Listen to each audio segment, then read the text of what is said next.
So how many people here know in science fiction lore what today's date represents? October 17th, 2025. Anybody? Anybody have a guess? Is it? Oh God, maybe I'm an AI. 2024. It is 2024. Anybody guess?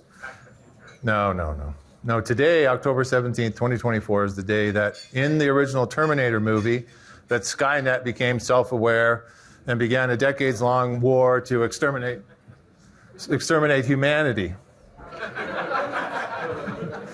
Actually, that's not true. That wasn't the date, but it wouldn't be cool if it was.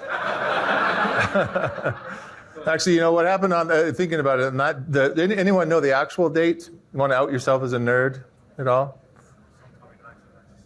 1997. Very good, Gareth. October 29th, 1997. Which, when I think about it, was actually the date of my first marriage. So, something apocalyptical with a cold, unfeeling robot happened on that day in real life. Okay. All right, so science fiction isn't necessarily that great at predicting the future. And if you look at some of the predictions around AGI, the singularity, and so on that we've seen in the past couple of years, the experts probably aren't that good at it either.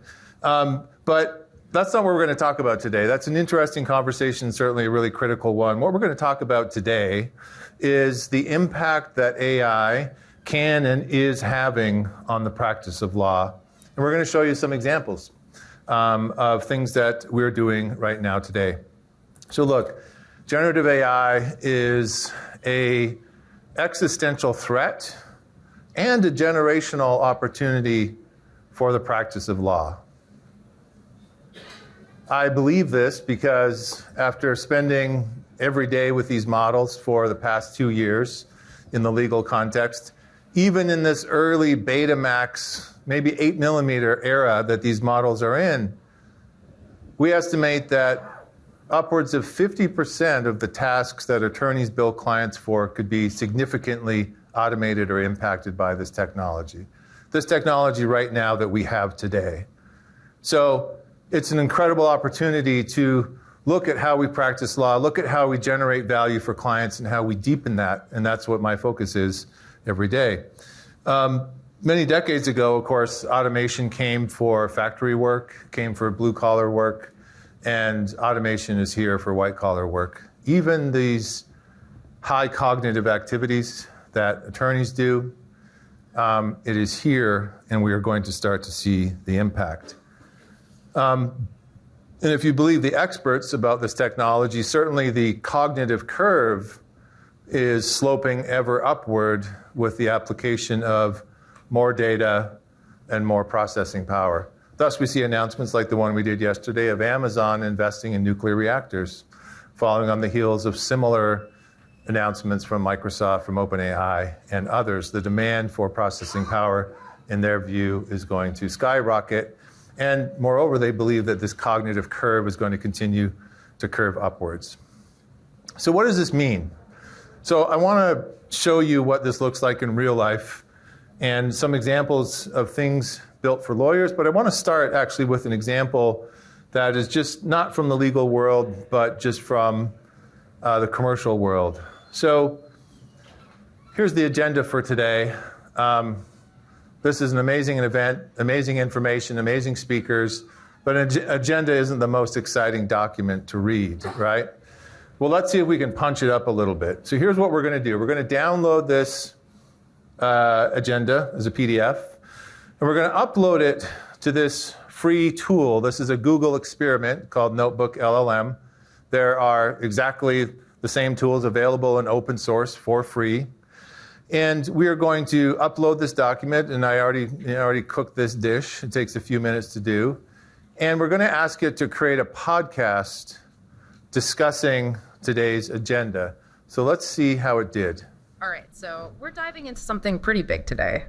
DLA Piper's 8th Global Technology Summit. Yeah, this is a big one. Yeah, it's happening October 17th at the Rosewood Sandhill in Menlo Park. Oh, wow. Which, if you don't know, that's like the heart of Silicon Valley. Right in the thick of it. Exactly. So we're going to take a deep dive into the summit, try to pull out some of the must-know highlights. Basically, even if you only have like 15 minutes to spare We're going to get you up to speed. Sounds good. Okay, so just picture this. It's October 17th. The California sun is streaming through the windows. So it is. You're surrounded by like big names in tech, top legal minds, all gathered for this summit. And the energy in that room, you can just feel it. What is the energy in this room? Come on, people. Let's hear some energy. Come on. We're talking about and flash talks, keynotes, panel discussions. They've even got networking breaks built in because you know there's going to be some serious connections happening there. Oh, for sure. Networking is key at these things, right? Yeah. Okay, so let's just remember what happened here. So all that this model has seen is the agenda. This is a free tool. This is using general purpose models. This is not something that a developer built specifically to do this. This is a wiring together of capabilities that you and I can use for fractions and fractions and fractions of a cent. This is something that can be built with low code, no code. You don't need to be a software developer to build this. So let's peek in on a couple more things. So let's listen to this part of it. I want to just play a couple more technology things. sector. How we're going to navigate the Future of fun, not all about regulations and legal frameworks. This summit, it goes beyond that. They dive into some really exciting areas where technology is pushing the boundaries. Oh, yeah, for sure. And speaking of pushing boundaries, there's a session on like the new age of interactive entertainment. That one I've got circled on my list. Oh, really? What's that one about? So we're talking virtual reality, augmented reality, even the metaverse. Okay, so like the future of fun, basically. Exactly. Like It's a pretty good little quip. They're almost as annoying as real podcast hosts. Not quite. They got a little more work to do to get it there.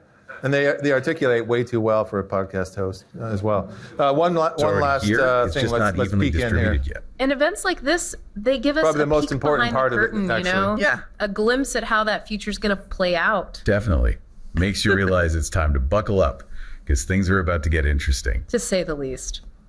But hey, before we get ahead of ourselves, there's actually one more speaker I want to make sure we mention, Barclay Blair. Oh, yeah. What's he talking about? He's giving a flash talk. It's called What Can AI Do For You? Looking at the latest AI tools. Okay, so that sounds pretty practical, yeah. Right. Practical, come on. Sounds very exciting. So again, do we understand what's happening here? So let's unpack why this is important and why I chose to show this to you today.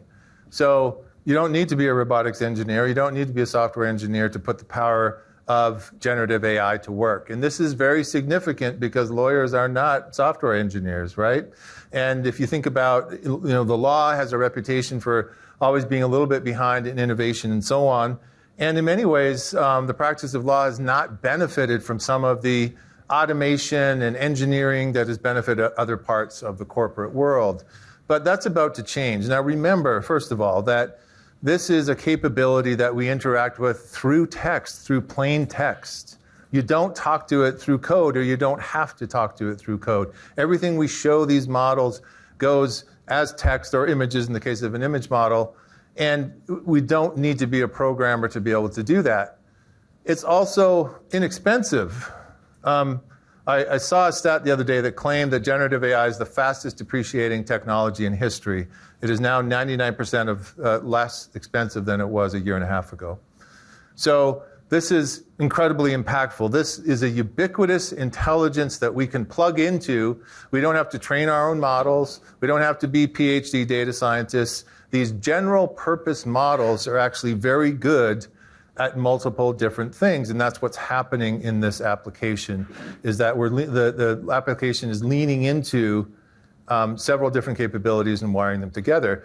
Well, what are those? So this is how my team looks at this. This is a way to think about. Now remember, prior to generative AI, essentially, you would need to build an ML model to do each one of these things separately. So just think about that, the revolution that this represents, that I can take a general purpose model that isn't designed to do any of these things specifically, but can do many of them, can do all of them and many of them extremely well. So this is why there's a lot of breathless coverage of generative AI. It's why there's a lot of hype and bullshit, of course. But under the hype and bullshit, there's this reality that is incredibly impactful for the practice of law. So I had a group at our firm called the AI Innovation Team, and we're about 15 software developers, lawyers, and data scientists, and we're building generative AI-centered capabilities for our attorneys and for our clients. We want to be in charge of our destiny at DLA as much as we can in how this technology gets deployed and used and how we use it to deepen the value that we can provide to our clients. So let's look at a couple more examples. So here's one that we've built, one that we're working on, and it is complaint extraction. So if you think about one of the first steps in litigation is that a complaint is filed with the court, so a document that looks like this. Right, so not a big deal. You get one of these, you can read it, you can understand what's going on. But we have clients that have hundreds or thousands of these, and they come in quickly, they come in different courts, and so on. So some of them have a process whereby a human will sit down and read it, and they'll enter data into Relativity or whatever other database they have to try to get their arms around this corpus of litigation en masse. Why do we want to do that? We want to do that. This is synthetic data, by the way. We want to do that because for large, complex litigation, we want to be able to get our arms around it in total. We want to be able to do some of the basic data analytics things that we do in finance to be able to say, well, look, what are the trends here? Can I look at the cause of action by jurisdiction? Can I look at complaints by gender, alleged injury, the plaintiff firm? Can I look at a timeline of where these things come in? All things that greatly enhance the visibility of the attorney into what's happening in this portfolio of litigation in a way that can be incredibly profound. Help drive better case strategy, help drive better outcomes, help drive better settlements. And it all begins with this very unsexy task of how do we get this information out of a complaint? How do we get the information out of a plaintiff fact sheet and so on? So we've built that because we are excited about the impact of this on our clients. Now, there's two things that we really focus on when it comes to extracting data from these complaints. Number one, of course, as you would expect, is that we want these things to be accurate, right? We also want them to be stable. So one of the things we know about generative AI, we've heard of hallucinations. What that fundamentally means is that, and by the way, this is a feature, not a bug of these models. It's an inherent part of how they function. Wonderful for writing marketing copy, not so great in the world of law, right? So we want them to be accurate, semantically, factually accurate. We want them to be stable. We want them to answer the same question the same way every time we ask it, right? And we want these answers to further be normalized or formatted because we want to put these things directly into a database and get it in front of the case team so they can start to see the trends and start to make good decisions about how to handle this body of litigation. So we want it to be accurate, stable. We want to normalize and format it. And these are actually different challenges. So the extraction is interesting, but the more interesting part of it from the practice of law is what do we do to validate that these answers are correct? So that's actually where my team spends most of its time. And moreover, what we need to be able to do is to answer that question at scale. So we imagine a world here where we're going to be processing hundreds, thousands of these documents. Complaints are only the beginning. We're going to move into other families of documents as well. So we can't have humans reviewing every response. So where our secret sauce is building an automated eval system that fundamentally what it does is it looks at the answers, and if we have a high confidence, it passes it to the database. If we have low confidence, then we do an evaluation with another AI. And if it passes that test, it goes into the database. And then finally, if it doesn't pass that test, it goes to an attorney for review. And we're building a system to execute this at scale. We think it'll have incredible impact on our litigation. So this is a complaint that was just processed. And what I look for here, this is our validation system, is all green down the side. Here we're synthesizing and extracting 49 different fields from each one of these complaints. And this is what I love to see, that we have this working in a way that's stable and scalable. You know, I'm not going to dig into these, but I just want you to show this is what's necessary if you want to use this technology in the practice of law, is you have to pay attention to how you validate and how you drive the accuracy and stability of these results. So here you can see we have 11,000 or so answers that are accurate and formatted. There's a little bit more. So in other words, some of those we didn't normalize correctly. and we have some number that is inaccurate. But the upshot is that that's 98% accurate, which is running a past and a rate of accuracy that is higher than the human process that we see being done. So this is the most important slide of this conversation, is that this is comparing what we're doing to a human process. And by the way, we're doing it 20 times faster and 1/10 of the cost. All right? So that's one thing. I'm going to show you one more thing before we close.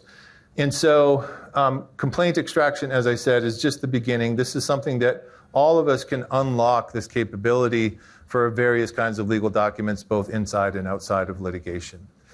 So let's talk about a problem, a challenge that I came across multiple times I've been at DLA about a year and a half, and I have had many, many conversations since then about the topic of horizon scanning and 50-state surveys. And here's what I've learned about it. Our lawyers hate doing it. Our clients hate paying for it, but everybody needs it. So it's a necessary evil. It's very difficult for us to do it in a way that's profitable. It's very difficult for us to do it in a way that really maximizes the value of the incredible research that our attorneys do. So this is a problem that we looked at and said, hey, interesting, maybe we can impact this with AI. So here's what we're doing. So we're automating the identification, ingestion, and capture of information about laws and regulations, and also news related to that from authorized sources. We're using non-generative AI, traditional ML, to score these sources and links with feedback from our attorneys so that we learn over time and get high-quality sources, the ones that we want. And then we are using generative AI to extract key facts from each one of these laws and regulations. So this is a dashboard looking at a selection of AI laws and regulations that are in force or very soon will be. And so the focus here is to identify those facts about this law or regulation that are going to be most useful to our clients when they're asking and answering the question, which laws and regulations apply to me and in what way? It's the beginning of that process for them as they start to work towards compliance. Now, the most important part of this is keeping this up to date, and that's probably the main flaw of the way this is done now, which is in a spreadsheet, right? Is that often in big research projects, by the time that you deliver it, it's actually out of date. So we can automate that process as well to a great degree. This is a hybrid process. Our attorneys are involved in this process, and AI is being used to augment a manual process. The second piece that I want to show you is, so that kind of answers the question, well, what are the laws and regulations in place that I need to comply with? But I also want to know what happened last week that might impact my strategy as a firm in terms of where the laws and regulations are going. So what we're looking at here is the dashboard that an attorney editor logs into. You can see you have a feed of news appearing on the spreadsheet. They can filter, group, sort to get to the sources that they want, depending on what they're writing about or depending on the client need that they're fulfilling. They can then select those stories that they wish to include in the newsletter.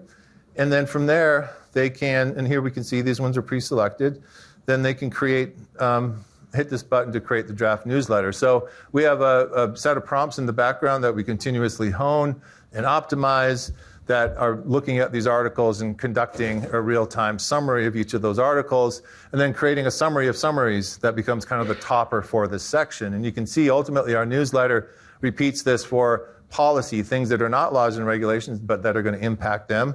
Laws and regulations as well as technology that gets bundled up into the newsletter. Our attorneys review it, do a final edit, add anything else, and then send it off. So here's the result. Key developments, you see a summary, you see the link, and so on. The third piece of the puzzle here is an LLM chatbot. So as we saw in the Insight dashboard, we're pre-answering a lot of the key questions we think our clients will have, but what if they want to go deeper? What if they want to dig into something in more detail? Well, we can talk to that database of information directly in plain language using an LLM. Someone's getting fired. It's probably me.